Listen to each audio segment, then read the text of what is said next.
Buenos días. Bueno, según el reloj debería decir buenas tardes, porque ya es las 12:01. Tomen asiento.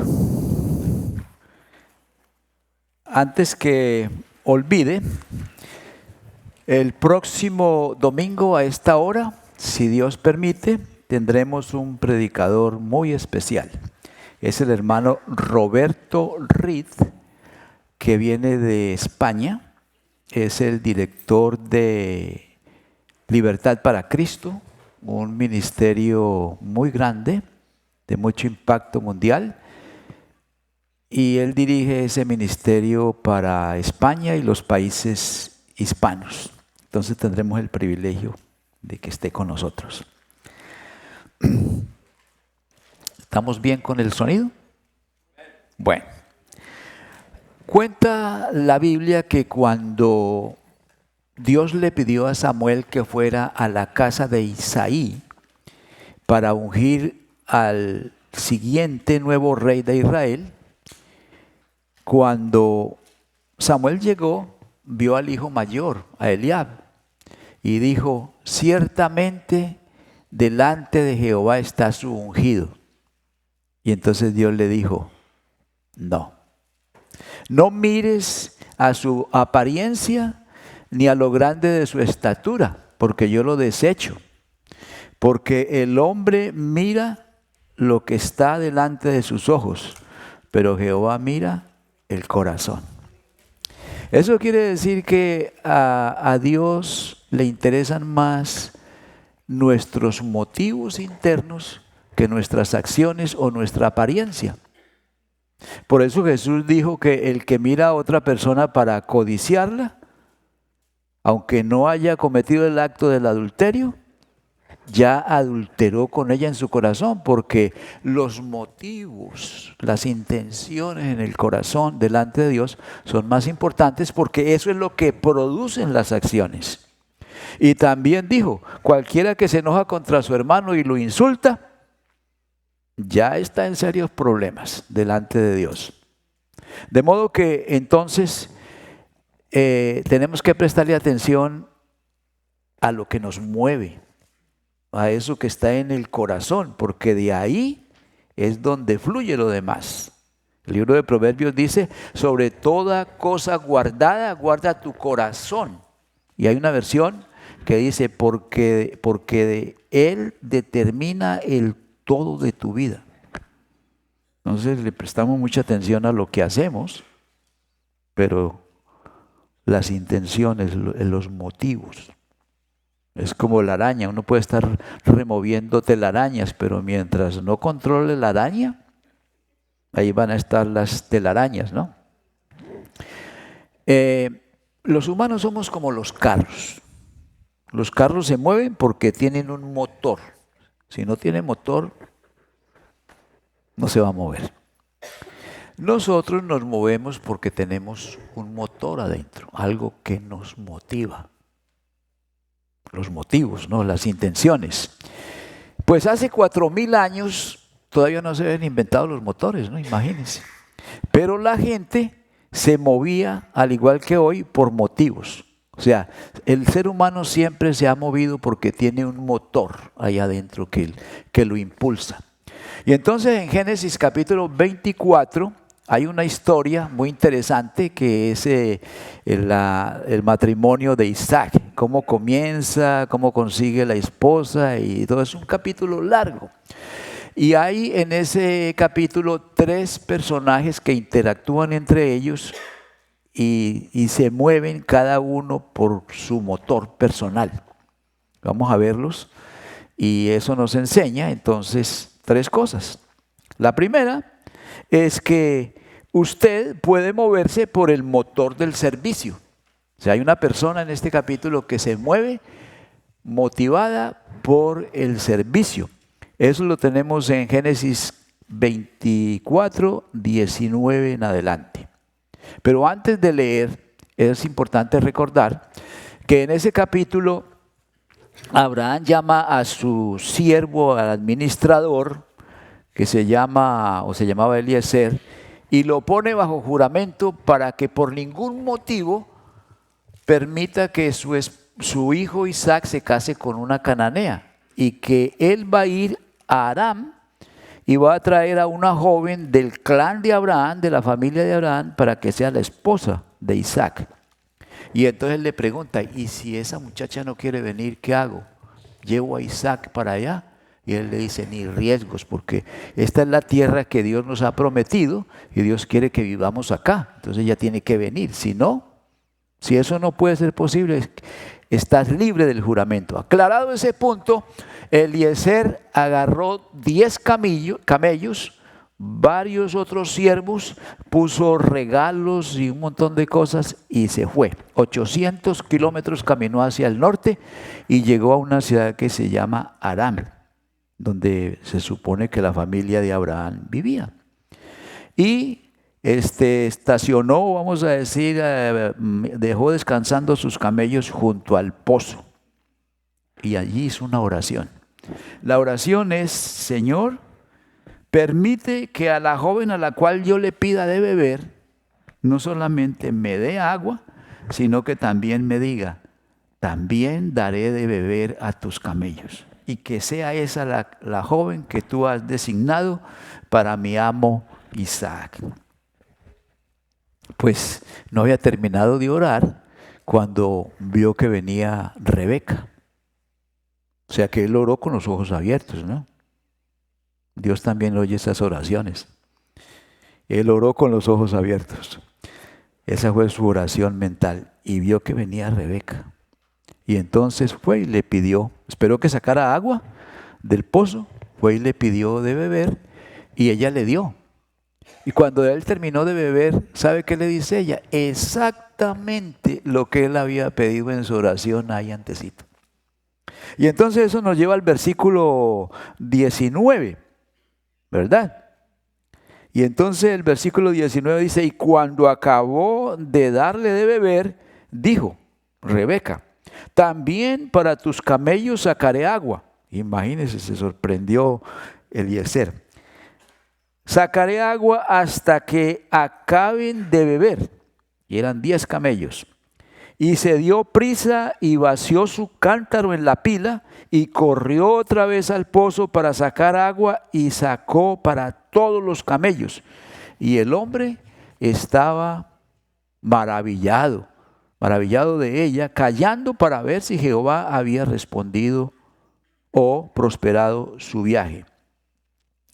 ¿Cuáles son las acciones aquí que nos muestran que Rebeca estaba movida por el servicio, que el motor de su vida era el servicio? Mire, en primer lugar le dio de beber. Eso implica bajar el cántaro de acá, acomodarlo y darle de beber.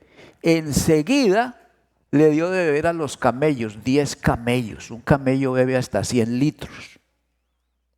Claro que si el camello tiene agua adentro, no tiene que beber los 100 litros, pero eso implicaba varios viajes de ella a sacar agua y verterla en el bebedero de los camellos. Y ¿cómo hizo eso? Se dio prisa. Y también dice que corrió otra vez al pozo.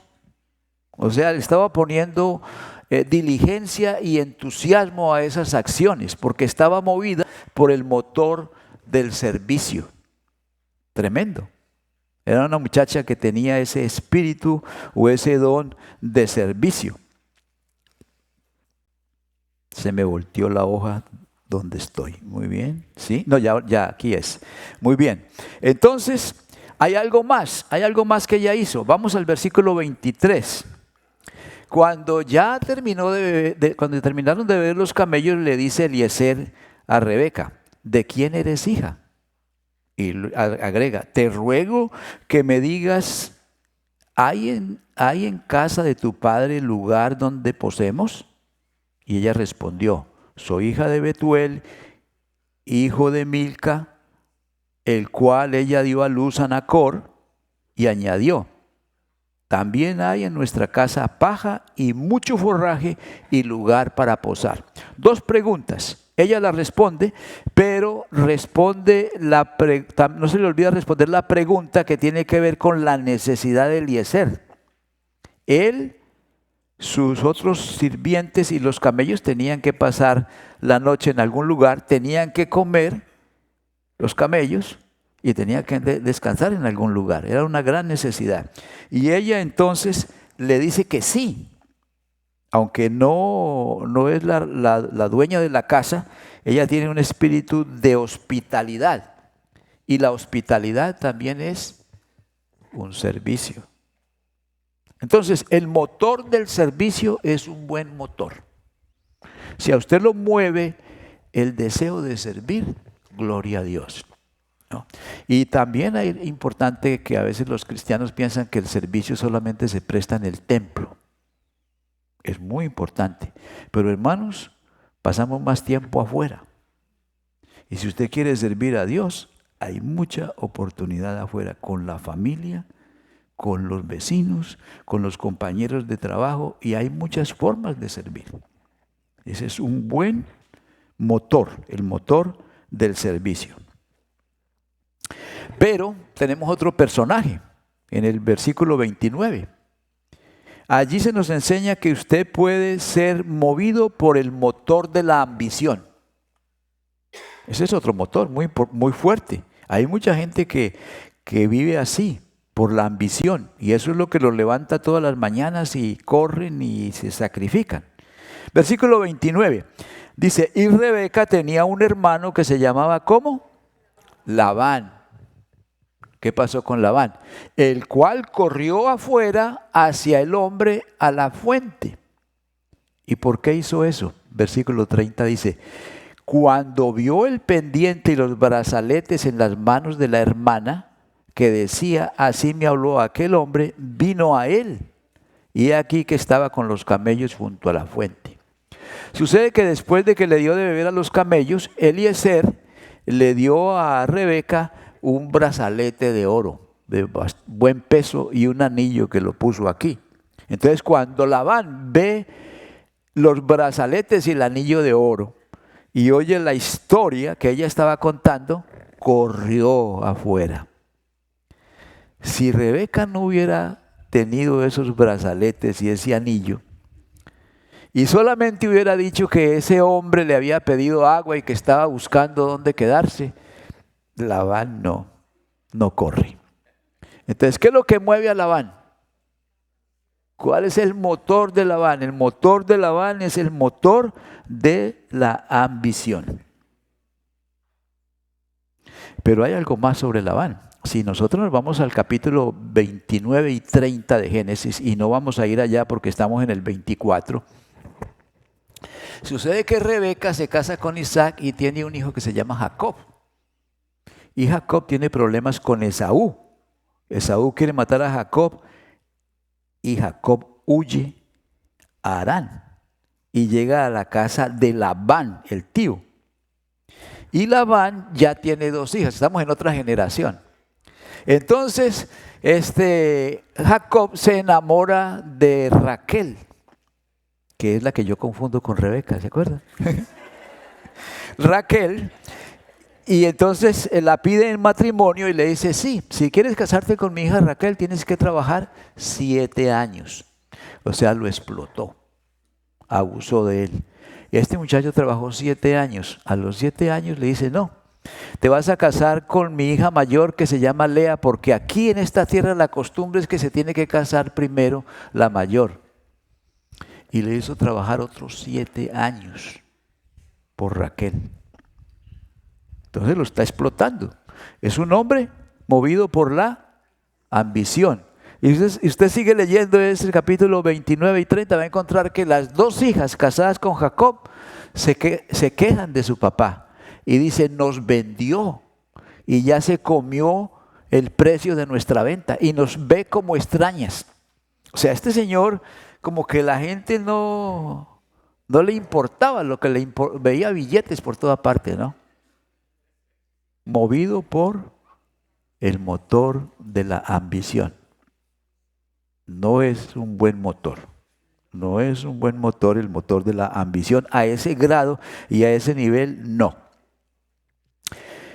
Pero hay otro motor aquí, otra persona que se mueve por otro motor, que nos enseña que usted puede moverse por el motor de la responsabilidad. Hay gente que es muy responsable y quieren cumplir. Ese es un buen motor. Vamos al versículo 33. Este personaje es Eliezer, el siervo de Abraham, el administrador de los bienes de Abraham. Versículo 33 dice, y le pusieron delante qué comer. Es que sucede lo siguiente. Cuando viene Labán y le dice a Eliezer, bendito de Jehová, ¿por qué estás afuera? Eso es puro, ¿cómo se dice? No sé, eso es mentira. Es cepillada, una cepillada, ¿no? Porque como tiene cosas de oro. Y le dice, he preparado lugar para ti y para tus camellos en casa. No había tenido tiempo porque él salió corriendo. Entonces lo llevó a casa y le puso comida. Y estaban ya para comer y entonces Eliezer dice, mas él dijo, no comeré hasta que haya dicho mi mensaje. Y Labán le dice, habla. A propósito, el que está llevando la batuta aquí es Labán. ¿Dónde está el papá de Rebeca? Debería ser el papá. Lo que pasa es que la sospecha es que el papá de Rebeca era polígamo y tenía otra sucursal por allá. Entonces, el que tiene que manejar las cosas aquí es el hijo mayor, Labán, ¿no? Entonces Labán le dice a Eliezer, habla, porque él dice, no como hasta que no les dé mi mensaje. Y esa frase a mí me parece que es una frase evangelística. No como hasta que no les dé mi mensaje. Era urgente el mensaje. Y entonces a mí me gusta esa frase porque tiene connotaciones evangelísticas. Vamos a llamar a eso el ayuno evangelístico. Es cuando usted tiene un amigo y van a comer y le dice, yo no voy a comer hasta que no te dé el mensaje que tengo para ti. No le recomiendo que haga eso, ¿no? Pero sí que recuerde que el mensaje que nosotros tenemos es urgente, de carácter urgente, no para nosotros. Si usted ya conoce a Cristo, ya está bien con Dios, ya está encaminado, aunque no es perfecto, pero ahí va, en el camino. Pero para el que no conoce a Cristo es urgente. Entonces, entregar el mensaje es urgente, mensaje que Dios nos ha dado a nosotros. Ahora, Eliezer tenía un mensaje y él es un hombre movido por el motor de la responsabilidad. Dice, no como hasta que no les dé mi mensaje. ¿Y sabe qué hace Eliezer? Vuelve y cuenta toda esa historia que Abraham lo puso a juramento, que se vino, que le pidió de beber a Rebeca, que Rebeca le dio a los camellos, todo lo repite. Y cuando termina, entonces, ahora sí a comer. En el mes de abril o mayo fuimos a El Salvador con la familia Barrera. Éramos 10. Y nos hospedamos en una casa en la playa, a la orilla del mar. Y había un hombre allí como de 40 años que nos atendió súper bien. Y entonces el día anterior al regreso, mi esposa me dice, papi, yo siento que Dios me dice que le comparte el mensaje a este señor. Y le digo, bueno, si Dios te dijo o te dice, hágalo. Y entonces se fue a hablar con él. Al rato viene sonriente y me dice, ¿qué cree? Este señor se le salieron las lágrimas y dijo, nunca nadie me había dicho algo así. Y hizo la oración. Y mi esposa pues feliz, ¿no? Es urgente para las personas que no conocen a Cristo recibir el mensaje. Nosotros no sentimos esa urgencia porque estamos bien. pero es urgente, es urgente. Eliezer entonces estaba movido por el motor de la responsabilidad. ¿Qué nos demuestra que él era responsable? Primero, que era el manager de los bienes de Abraham, no por un año. Desde antes de que naciera Isaac, llevaba como más de 60 años manejando la casa de Abraham. Si no fuera responsable, no sería el manager. Pero llevaba más de 60, quizás 70 años con Abraham administrando los bienes. Cuando llegó a Aram, enfrentó su misión en oración. Y ahora frente a la comida, después de un viaje tan largo, dice: no como hasta que no entregue mi mensaje. Es un hombre movido por la responsabilidad. Y necesitamos gente que tenga ese motor, esa motivación de la responsabilidad. Pero hay algo más. Vamos al versículo 54. A ver, me gusta más leer aquí. Y el 54 dice: y comieron y bebieron él y los varones que venían con él. Al fin comieron, ¿no? Y durmieron. Y al otro día se levantó tarde. Pues después de un viaje de 800 kilómetros yo voy a dormir hasta tarde.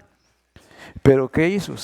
Levantándose de mañana, antes que le dieran el café, dijo: enviadme a mi señor.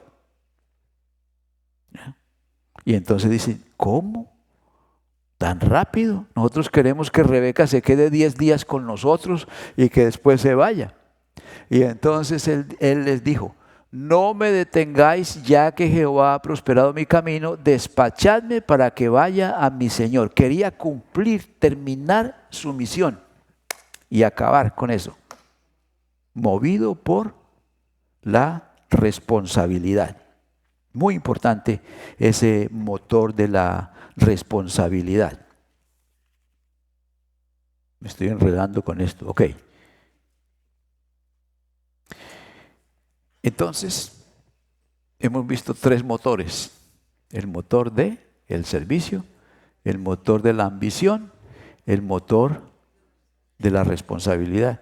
Pero hay más, es como los carros, hay muchas clases, muchas marcas, muchos modelos, ¿no?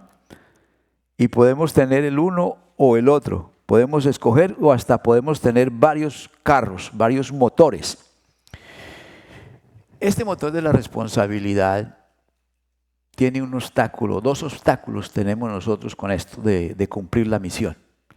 El primero es lo que llaman postergación, la procrastination que llaman, ¿no? Que uno lo va postergando las cosas y mañana lo hago y mañana lo hago. Y como decía mi mamá, de mañana en mañana pierde la oveja la lana. Entonces vamos alargando la cosa y a lo último se nos olvida. Y el otro obstáculo en el cumplimiento de la misión es lo que yo llamo la persecución de conejos. Cuando estamos tratando un asunto importante con la esposa, o con los socios en el trabajo, o con los hermanos en la iglesia, ¿sabe qué pasa? Que comenzamos a hablar, por ejemplo, de la escuela dominical y terminamos haciendo decisiones acerca del techo del templo. Porque en el proceso de hablar, a alguien se le ocurre: ¿qué tal cosa, no? Y ahí se persigue ese conejo. Y hay veces que hay tantos conejos y cada uno está persiguiendo su propio conejo y salen peleando. Por eso esas reuniones muy largas no funcionan. Hay muchas iglesias donde hay pelea porque se reúnen mucho, se reúnen el domingo después de la escuela del culto, cuando tienen hambre, y persiguen varios conejos y salen todos bravos. El conejo que Cristo nos puso a perseguir, ¿sabe cuál es? Después de todo, después de que murió y resucitó y se apareció, Él les dijo: toda potestad me es dada en el cielo y en la tierra. Por tanto, id y haced discípulos. Si nosotros nos enfocáramos solamente en eso. pero perseguimos muchos conejos. Entonces ese es uno de los obstáculos en la persecución o en el cumplimiento de una misión. Bueno, entonces hay muchos carros, muchos motores, ¿no? Pero, ¿qué dice Jesús del servicio, del motor del servicio? El Señor Jesucristo dice que el motor del servicio es excelente. Él dijo, yo no vine a ser servido, sino a servir. Y le dijo a sus discípulos, el que de vosotros quiera ser el primero, hágase siervo de todos. Entonces ese es un buen motor. ¿Qué del servicio, del motor de la ambición? Ese motor no lo usaba Jesús. En las tentaciones vino el diablo y le ofreció todos los reinos de este mundo a Jesús, porque a él le fueron dados cuando Adán y Eva se rebelaron contra Dios. Entonces bajaron de la posición que tenían y se la cedieron a Satanás. Satanás es el príncipe de este mundo y le ofreció a Jesús todos esos reinos si postrado lo adoraba, porque lo que más quiere Satanás es que alguien lo adore. Pero a Jesús eso no le interesa. El motor de la ambición a Jesús no lo mueve. El motor de la responsabilidad es un buen motor. Si usted observa la vida de Jesús, Jesús, en el cumplimiento de algunos de sus funciones, aceptó ayuda. Por ejemplo, cuando fue a resucitar a Lázaro, pidió ayuda. ¿Cuál fue la ayuda que pidió? Muevan la piedra, por favor. Aceptó ayuda. Cuando fue a alimentar las multitudes, que fue en 2 ocasiones, le pidió a los discípulos ayuda para que sentaran la gente en grupos. Y luego para que le sirvieran a cada grupo los panes y los peces. Aceptó ayuda. Cuando fue a orar en el monte de Getsemaní, o en el huerto de Getsemaní, le pidió ayuda a Pedro, Jacobo y Juan para que lo acompañaran a velar en oración. Y ellos se durmieron. Pero pidió ayuda. Pero cuando le tocó el juicio ante el Sanedrín, solito, el juicio ante Herodes, solito. El juicio ante Pilatos, solito. Y morir en la cruz, solo. Porque esa es su responsabilidad. Él vino a poner su vida en rescate por muchos. ¿Y qué era el motor que movía a Jesús a cumplir esa gran responsabilidad y ese gran servicio? ¿Qué era? Lo tenemos en Juan 3:16, un versículo muy conocido. ¿Qué dice Juan 3:16? Porque de tal manera amó Dios al mundo que ha dado a su Hijo unigénito, para que todo aquel que en Él cree no se pierda, mas tenga vida eterna. ¿Cuál es el motor ahí? Dios se movió por amor y a Cristo lo movía el amor. Y el versículo 17, que a veces no lo incluimos, es muy importante. Dice, porque no envió Dios a su Hijo al mundo para condenar al mundo. O sea que Dios no está interesado en condenar a nadie. Esa no es la intención de Dios. No lo mandó para condenar al mundo, sino para que el mundo sea salvo por Él, movido por amor. Y esto me da la oportunidad de explicarle una cosa. Redención es algo que ocurrió antes de que usted naciera y antes de que yo naciera. Sucedió hace 2000 años en la cruz.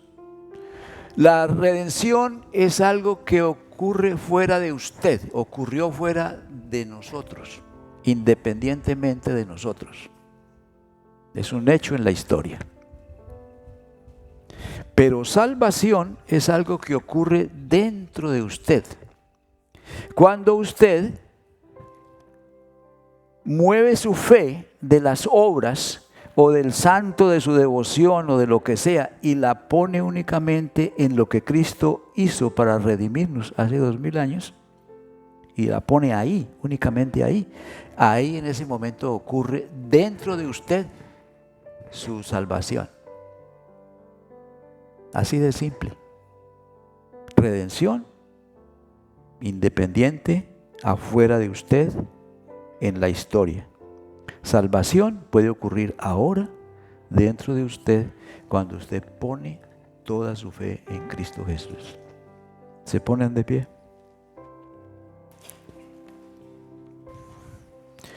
Vamos a orar.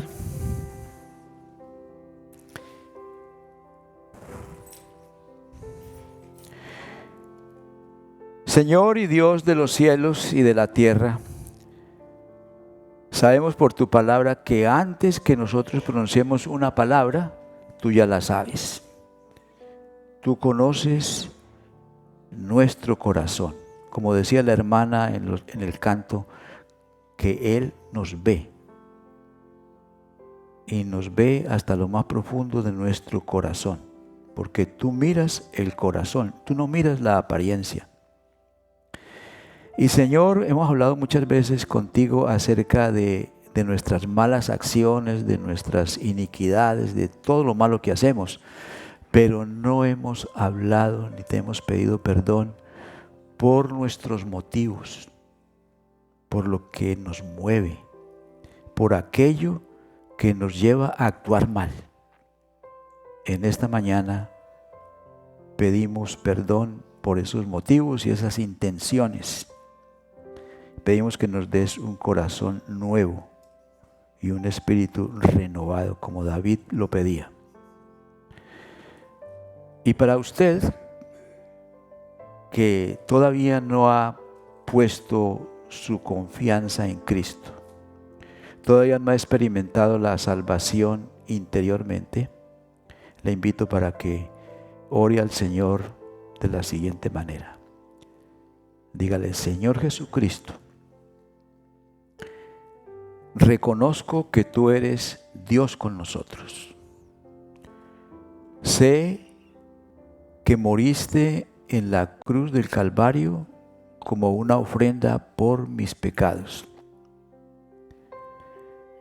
Creo que resucitaste al tercer día de entre los muertos y que moriste por nuestra salvación. En este momento te abro la puerta de mi corazón y te invito para que seas mi Señor y mi Salvador. Amén.